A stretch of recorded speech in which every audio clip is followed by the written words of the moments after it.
தீபாவளி 2024 வழிபடும் முறை மற்றும் நேரம். கங்கா ஸ்நானம், எண்ணெய் தேய்த்து குளிக்கும் முறை, செய்ய வேண்டிய முறை மற்றும் நேரம். மகாலட்சுமியின் கடாட்சமும் குபேரனின் அருளையும் பெற லக்ஷ்மி குபேரர் பூஜை முறை மற்றும் நேரம். பலன்கள் பற்றி இந்த பதிவில் பார்க்கலாம். வழிபாடு குறித்த உங்களது கேள்விகளையும் சந்தேகங்களையும் கமெண்ட்ஸில் பதிவு செய்யவும். வீடியோக்குள்ள போறதுக்கு முன்னாடி மறக்காம எங்க சேனலை சப்ஸ்கிரைப் பண்ணிட்டு பெல் ஐக்கானை பிரஸ் பண்ணிடுங்க. எங்க வீடியோஸ் உங்களுக்கு பிடிச்சிருந்தா ஃப்ரெண்ட்ஸ் அண்ட் ஃபேமிலிக்கு ஷேர் பண்ணுங்க. மேலும் எதை பற்றிய ஆன்மீக தகவல்களை அறிய விரும்புகிறீர்கள் என்று கமெண்ட் பண்ணுங்க. ஒவ்வொரு ஆண்டும் ஐப்பசி மாதத்தில் வரக்கூடிய அமாவாசை திதியில் தீபாவளி பண்டிகை கொண்டாடப்படுகிறது. இந்த வருடம் தீபாவளி பண்டிகை ஐப்பசி மாதம் 14ஆம் தேதி அக்டோபர் 31ஆம் தேதி வியாழக்கிழமையன்று கொண்டாடப்படுகின்றது. சில வருடம் அமாவாசை அன்று தீபாவளி வரும். ஒரு சில ஆண்டுகள் அமாவாசைக்கு முதல் நாள் தீபாவளி வரும். அமாவாசை திதி இந்த வருடம் அக்டோபர் 31ஆம் தேதி வியாழக்கிழமை மாலை 4:29 மணிக்கு தொடங்கி நவம்பர் 1ஆம் தேதி வெள்ளிக்கிழமை மாலை 6:25 மணிக்கு முடிவடைகிறது. அனைத்து மக்களாலும் சிறப்பாக கொண்டாடப்படக்கூடிய மிக முக்கிய பண்டிகை தீபாவளி திருநாள். ஒரே மாதிரியாக கொண்டாடப்படும் சில பண்டிகைகள் நாட்டில் பல்வேறு இடங்களில் அந்தந்த பகுதிக்கு ஏற்ப பல பெயர்களில் கொண்டாடப்படுவது வழக்கம். ஆனால் இந்த தீபாவளி பண்டிகை மட்டும் ஒரே ஒரு பெயரில் கொண்டாடப்படுகிறது. தீபாவளியாக இருந்தாலும் அந்த தீபாவளி சிவபெருமானுக்கு உரிய வழிபாடு நம்முடைய கந்த புராணத்தில் சொல்லப்பட்டுள்ளது. சிவபெருமானுக்கு உரிய முக்கியமான 8 விரதங்களில் இந்த தீபாவளி கேதார கௌரி நோம்பும் அடங்கும். கேதார கௌரி நோம்போடு சம்பந்தப்பட்ட நாள்தான் இந்த தீபாவளி. கேதார கௌரி விரதத்தை பற்றிய பதிவை நாம் ஏற்கனவே கொடுத்துள்ளோம். அந்த வீடியோவின் லிங்க் டிஸ்கிரிப்ஷனில் கொடுக்கப்பட்டுள்ளது. இந்த நாளில்தான் நரகாசுரன் கொல்லப்பட்டார் என்பது குறிப்பிடத்தக்க ஒரு விஷயம். ஆகவே கிருஷ்ண பரமாத்மாவிற்கு நன்றி தெரிவிக்கும் வகையிலும் இந்த தீபாவளியை நாம் கொண்டாடி வருகிறோம். கிருஷ்ண பரமாத்மா நரகாசுரனை வதம் செய்ததை கொண்டாடும் விதமாக தான் தீபாவளி பண்டிகை கொண்டாடப்படுகிறது. நரகாசுரனை சதுர்தசி என்பார்கள். அதாவது அமாவாசை தினத்திற்கு முன்பு வரக்கூடிய திதி சதுர்தசி. இதன் காரணமாக வட இந்தியாவில் இந்த சதுர்தசி திதி வரக்கூடிய நாளில் தீபாவளி கடைபிடிக்கப்படுகிறது. தமிழகம் உள்ளிட்ட தென் இந்தியாவில் சதுர்தசி திதியும் அமாவாசை தினமும் சேர்ந்து வரக்கூடிய நாளில் தீபாவளி கடைபிடிக்கப்படுகிறது. மற்ற விரத தினங்களைப் போல் தீபாவளி நன்னாளிலும் விரதம் இருந்து பகவான் கிருஷ்ணரை நினைத்தும் மகாலட்சுமி குபேரரை வணங்கி பூஜை செய்தால் நல்லது. வால்மீகி ராமாயணத்தில் ராமர் கொடியவனான ராவணனை அழித்துவிட்டு தனது வனவாசத்தை முடித்து கொண்டு மனைவி சீதா தேவியுடன் சகோதரர் லக்ஷ்மணனுடன் அயோத்திக்கு திரும்பிய நாளை மக்கள் விளக்கேற்றி வரவேற்றனர். அதன் தொடர்ச்சியாக தீபாவளி பிறந்தது என்றும் சொல்லப்படுகின்றது. அது மட்டும் இல்லாமல் மிக முக்கியமான ஒன்று, தீபாவளி அன்று வீட்டை சுத்தம் செய்யக்கூடாது. முதல் நாளே வீட்டை சுத்தம் செய்து தயாராக வைக்க வேண்டும். இந்த தீபாவளி பண்டிகையை தமிழக மக்கள் ஒரு நாள் மட்டுமே கொண்டாடுகின்றனர். ஆனால் மற்ற மாநிலங்களில் தீபாவளியை 5 நாள் கொண்டாட்டமாக கொண்டாடப்படுகிறது. கங்கா ஸ்நானம் செய்யும் முறை மற்றும் நேரம். தீபாவளி அன்று காலை 3 மணி முதல் 4:30 மணிக்குள் தலையில் எண்ணெய் தேய்த்து சிகக்காய் கொண்டு வெந்நீரில் குளிக்க வேண்டும். கங்கையில் சென்று குளிக்க முடியாதவர்கள் கூட செய்த பாவங்களை கழிக்க தீபாவளி அன்று காலை இந்த கங்கா ஸ்நானத்தை மேற்கொண்டால் கங்கையில் போய் குளித்த பலனை பெறலாம் என்பது ஐதீகம். பொதுவாக வெதுவெதுப்பாக இருக்கக்கூடிய சுடு தண்ணீரில் குளிக்க வேண்டும் என்பது குறிப்பிடத்தக்கது. தீபாவளி அன்று எண்ணெயில் லக்ஷ்மி தேவியும் பிரம்ம முகூர்த்த நேரத்தில் நம் வீட்டில் இருக்கும் சுடு தண்ணீரில் அந்த கங்கா தேவியும் வாசம் செய்வார்கள்.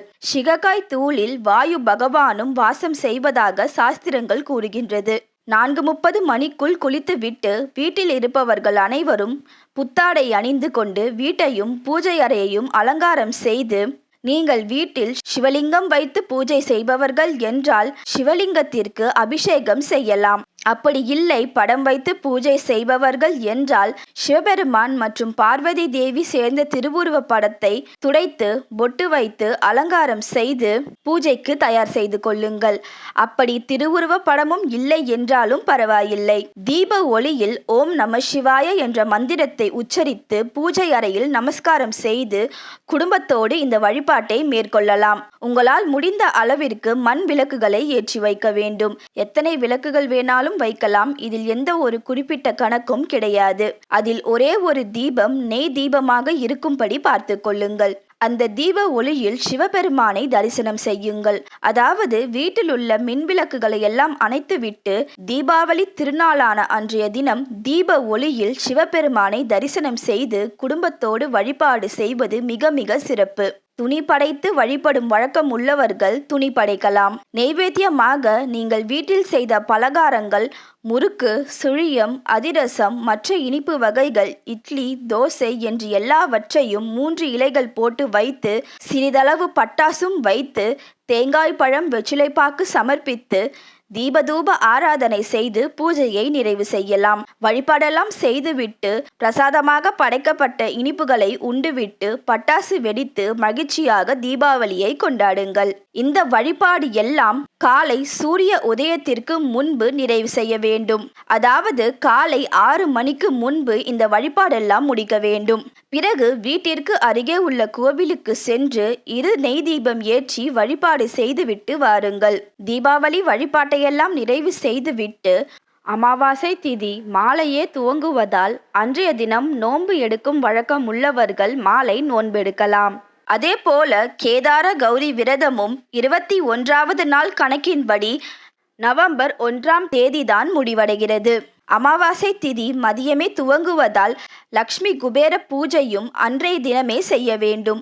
லக்ஷ்மி குபேரர் பூஜை முறை. தீபாவளி மகாலட்சுமிக்கு உரிய நாளாக கொண்டாடப்படுவதால் அன்றைய தினம் லக்ஷ்மி பூஜை செய்வது விசேஷமானதாகும். லக்ஷ்மி குபேர பூஜை செய்யும் முறை. லக்ஷ்மி குபேரர் பூஜை என்றால் என்ன?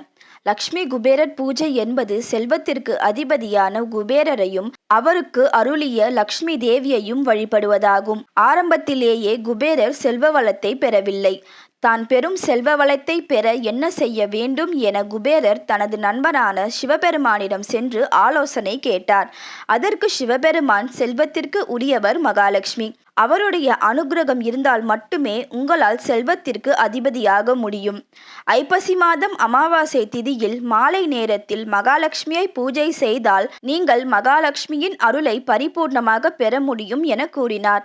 சிவபெருமானின் யோசனையை ஏற்று குபேரரும் மகாலட்சுமியை பூஜை செய்து செல்வ வளங்களுக்கு அதிபதியாக இருக்கும் வரத்தை பெற்ற நாள்தான் இந்த தீபாவளி. தீபாவளி நாளில்தான் மகாலட்சுமியை வணங்கி சகல செல்வ சம்பத்துகளையும் குபேரர் பெற்றதாக ஐதீகம். இதனால் அன்றைய தினம் லக்ஷ்மி தேவியை வணங்குவதால் அவரின் பரிபூர்ண அருளை பெற முடியும். சிவபெருமானே திருவாய் மலர்ந்து அருளியதால் நாமும் செல்வத்திற்கு அதிபதியான குபேரரையும் அதை அவருக்கு அருளிய மகாலட்சுமியையும் பூஜை செய்தால் நம்முடைய இல்லத்திலும் செல்வ வளம் பெருகும் என்பது ஐதீகம். பூஜை செய்ய ஏற்ற நேரம்.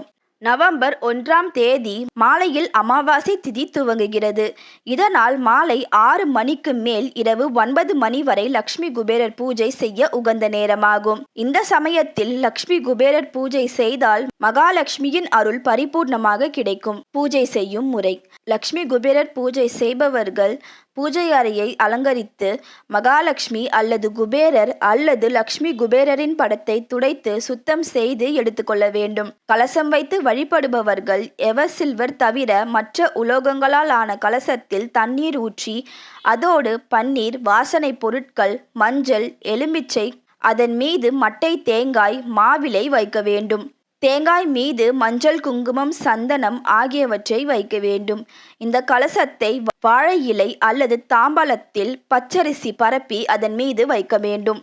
கலசம் வைக்காதவர்கள் படத்தை வைத்து வாசனை மலர்களால் அலங்கரிக்க வேண்டும். படத்திற்கு முன்பு குபேர யந்திரம் இருந்தால் வைத்துக் கொள்ளலாம். மகாலட்சுமிக்கு உரிய தாமரை, துளசி ஆகிய பூக்கள் கொண்டு அலங்கரிக்க வேண்டும். அதோடு வெற்றிலை பாக்கு, பழங்கள் ஆகியவற்றை வைத்து பூஜை செய்ய வேண்டும். 2 குத்து விளக்குகள் எடுத்துக்கொள்ள வேண்டும். அதில் நெய் விட்டு விளக்கேற்றி முதலில் விநாயகர் பிடித்து வைத்து உங்களுக்கு தெரிந்த விநாயகர் மந்திரத்தை சொல்ல வேண்டும். பிறகு குலதெய்வத்தை மனதார வழிபாடு செய்யுங்கள். நெய்வேத்தியமாக பால் பாயாசம், கற்கண்டு சாதம் செய்து படைக்கலாம். முடியாதவர்கள் எளிமையாக அவலில் சர்க்கரை, தேங்காய் துருவல் கலந்து படைக்கலாம். மகாலட்சுமிக்கு குங்குமத்தாலும் குபேரருக்கு நாணயத்தாலும் அர்ச்சனை செய்ய வேண்டும். நாணயங்கள் வைக்கும்போது ஒரே மாதிரியான நாணயங்களை வைத்து அர்ச்சிக்க வேண்டும். அதன் பிறகு மகாலட்சுமிக்கு குங்குமத்தால் அர்ச்சனை செய்யுங்கள். மகாலட்சுமியின் 108 அர்ச்சனை டிஸ்கிரிப்ஷன் பாக்ஸில் கொடுக்கப்பட்டுள்ளது. பிறகு குபேரருக்கு அவருக்கான மந்திரம் சொல்லி அர்ச்சனை செய்யுங்கள். குபேரருக்கான 108 அர்ச்சனையும் டிஸ்கிரிப்ஷன் பாக்ஸில் கொடுக்கப்பட்டுள்ளது. ஒரு தாமரை இதழ் எடுத்து அதன் மீது ஒரே நாணயத்தை வைத்து குங்குமம் வைத்து ஓம் குபேராய நம, ஓம் தனபதியே நம என்ற மந்திரத்தை சொல்லி மகாலட்சுமியின் பாதத்தில் வைக்க வேண்டும்.